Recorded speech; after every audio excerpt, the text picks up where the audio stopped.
ఏంటంటే నేను వస్తూ చూసాను. ఇందాకే చెప్పాను గదా! ఆ ట్యాంక్ బండ్ లాగా యెస్. ఉంది. చాలా అవతల పెద్ద లేక్ ఉంది అంతా గూడా.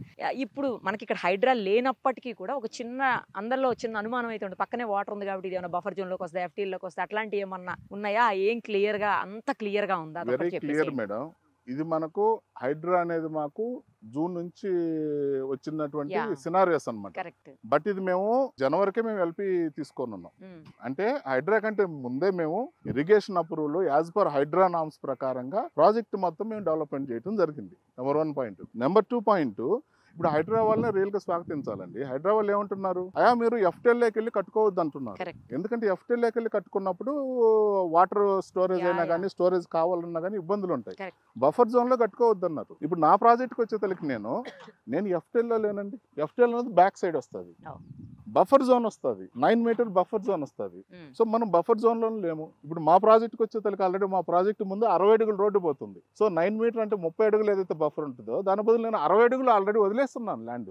మా పట్టా భూమిని 60 అడుగులు వదిలేస్తున్నాం. ఓకే. సో మాకు అటువంటి ఇష్యూస్ ఏం లేవు. అంటే హైడ్రా వాళ్ళు ఏంటంటే ఉన్న రూల్స్‌ని పాటించమన్నారు. అవును. కరెక్ట్. సో మేము ఆల్రెడీ లేఅవుట్ వేసేటప్పటికే ఇది మేము అప్రూవ్డ్ పరంగా ఇరిగేషన్ డిపార్ట్మెంట్ నుంచి కానీ ప్రతిదీ అప్రూవల్ తీసుకొని మేము చేయడం జరిగింది. సో మాకు హైదరాబాద్లో మాకు ఎటువంటి ప్రాబ్లం లేదండి. రైట్. ఎందుకంటే ఇంకా మాకు ఒక బెనిఫిట్ ఏంటంటే ఇప్పుడు ఇటువంటి ట్యాంక్ హుస్సేన్ సాగర్ తర్వాత మనకు అంత మంచి పాండ్ అనేది డెవలప్ ఉందండి. మనం మాన్యువల్గా క్రియేట్ చేయాలంటే మన వల్ల అస్సలు కాదు. అవ్వదు. అది న్యాచురల్ అండి. న్యాచురల్, ఎందుకంటే అంత కాంక్రీట్ జంగిల్ అయిపోయిందండి. కరెక్ట్. ఇప్పుడు చూడండి, ఇప్పుడు ఆల్మోస్ట్ 2:30 అప్పుడు కూడా ఎంత చల్లగా ఉంది అవును. క్లైమేట్. అవును. బావుంది. ఇటువంటి క్లైమేట్ ఏంటంటే ఈ ట్యాంక్ ఉండడం అనేది ప్లస్ పాయింట్. ఇప్పుడు గవర్నమెంట్ కూడా ఏం చేస్తుందంటే ఈ ట్యాంక్ చుట్టూతో మనకు CC roads, walking tracks develop చేస్తుంది. ఓకే. సో ఇక్కడ కట్టుకున్న వాళ్ళు కూడా ఏంటంటే మార్నింగ్ లేస్తారు 6:00 అట్టా ఒక 2 రౌండ్లు వాకింగ్ చేశారనుకోండి, అద్భుతంగా ఉంటుంది. హెల్త్ కూడా. హెల్త్ వెల్త్‌కు అన్నీ. అవును, హెల్త్.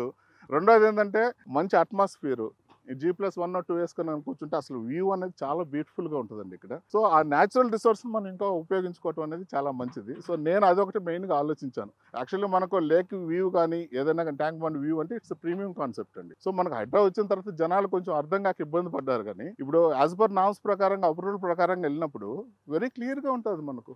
సో అక్కడ మనకి ఎటువంటి ప్రాబ్లం లేదు. సో నామ్స్ అన్ని రూల్స్ ప్రకారంగా మనం డిఫైన్ చేసుకున్నప్పుడు we don't have any issues. Customer కూడా ఎటువంటి ఇబ్బంది లేదండి. ఇది పక్కా అప్రూవల్, బ్యాంక్ లోన్స్ ఉన్నాయి, సిదాసపేట టౌన్లో ఉన్నాం. సో వెరీ క్లియర్గా ప్రాపర్టీ అండి.